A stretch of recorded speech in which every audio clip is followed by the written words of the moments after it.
సంధ్య శ్రీధర్రావు అక్రమ నిర్మాణాలను ఈరోజు హైడ్రా మరోసారి కూల్చేసింది.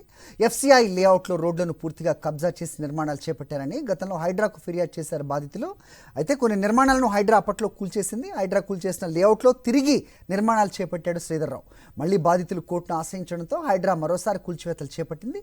దీనిపై బాధితులు సంతోషం వ్యక్తం చేశారు.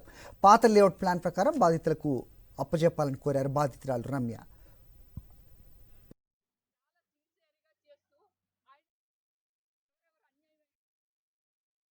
మన వీళ్ళ కొందరు అమ్మమంటే అమ్మట్లేదు, ఇదంతా నా ఒక్కడికే ఉండాలి, ఎవరు ఇందులో ఉండటానికి లేదు అనే ఒక ఉద్దేశంతో ఆయన ఏం చేశాడంటే అమ్మననే వాళ్ళని టార్గెట్ చేశాడండి. ఏ విధంగా ఏమి చేయాలి, ఎలా చేయాలి, ఎలా బెదిరించాలి, ఎలా బూతులు మాట్లాడాలి, పక్కోడిని నేను ఏమి చేశాను అనేది వీళ్ళకి భయభ్రాంతులకు గురి చేస్తూ ఇది అమ్మేసేలాగా చెయ్యాలి అనేది ఒక ప్లాన్ చేశారు. చాలా మంది ఏంటంటే ఇంకా వాళ్ళకి తప్పక అమ్మలేదండి కొందరు. ఇప్పుడు రోడ్లు మొత్తం ఎఫ్సిఐ లేఅవుట్ని మీరు షూట్ చేయండి సార్, మీకు తెలుస్తుంది.